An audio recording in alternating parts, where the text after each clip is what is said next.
পরবর্তী বাংলাদেশ হবে। Next Bangladesh is without Awami League. শহীদ জিয়াউর রহমান আওয়ামী লীগকে পুনর্বাসন করেছিলেন, উনাকে তার জীবন দিয়ে সেই দায়িত্ব মেটাতে হয়েছে।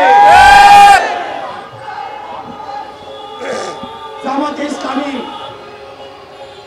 আওয়ামী লীগকে পুনর্বাসন করেছিলেন, তাদের নেতা কর্মীদের হত্যার মধ্য দিয়ে সেই দায় মেটাতে হয়েছে। বিভিন্ন ষড়যন্ত্রের মাধ্যমে 2009 সালে আওয়ামী লীগ আবার পুনর্বাসিত হয়েছে। পিলখানা হত্যাকাণ্ডের মধ্য দিয়ে, রাষ্ট্রের প্রতিষ্ঠানগুলো ধ্বংসের মধ্য দিয়ে আগামী 100 বছর ধরে সেই দায় আমাদেরকে দিতে হবে। আবার যদি কেউ আওয়ামী লীগকে আবার পুনর্বাসিত করতে চায়, তাহলে তার জীবন দিয়ে সেই দায় আবার পুনর্বাসিত করতে হবে। প্রিয় সহযোদ্ধা, আমরা আপনাদেরকে বলতে চাই, পরবর্তী বাংলাদেশ হবে। Next Bangladesh is without Awami League.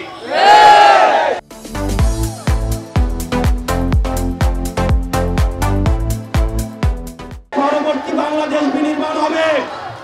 যারা ফ্যাসিবাদ বিরোধী যে রাজনৈতিক দলগুলি রয়েছে, আমাদের বিভিন্ন বিষয় মত পার্থক্য হবে, আমাদের পলিসির জায়গা থেকে ডিসকাশন হবে, আমাদের ডায়লগ হবে, এগ্রিমেন্ট হবে, ডিসএগ্রিমেন্ট হবে, আমাদের সব হবে আওয়ামী লীগকে এই রাষ্ট্র কাঠামোর বাইরে রেখে।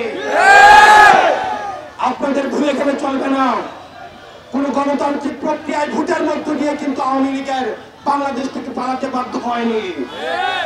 আওয়ামী লীগ পালাতে বাধ্য হয়েছে গণঅভ্যুত্থানের মধ্য দিয়ে। পৃথিবীর ইতিহাসে কোথাও কোনো নজির নেই। গণঅভ্যুত্থানের মধ্য দিয়ে যারা পালাতে বাধ্য হয়, তাদেরকে আবার নির্বাচনে ফিরিয়ে নিয়ে আসা হয়। সুতরাং আওয়ামী লীগের পতন হয়েছে 5 আগস্ট। 5 আগস্ট চূড়ান্ত সিদ্ধান্ত হয়ে গিয়েছে। আওয়ামী লীগের নাম, আওয়ামী লীগের মার্কা এবং আওয়ামী লীগের আদর্শ এই বাংলাদেশের রাজনীতি করার অধিকার হারিয়েছে। অন্তর্বর্তীকালীন সরকারের কাছে আহ্বান জানাবো, আমরা আপনাদের কাছে যে আশা করেছিলাম, এখনো পর্যন্ত আপনাদের দৃশ্যমান কোনো পদক্ষেপ আমরা দেখতে পাইনি।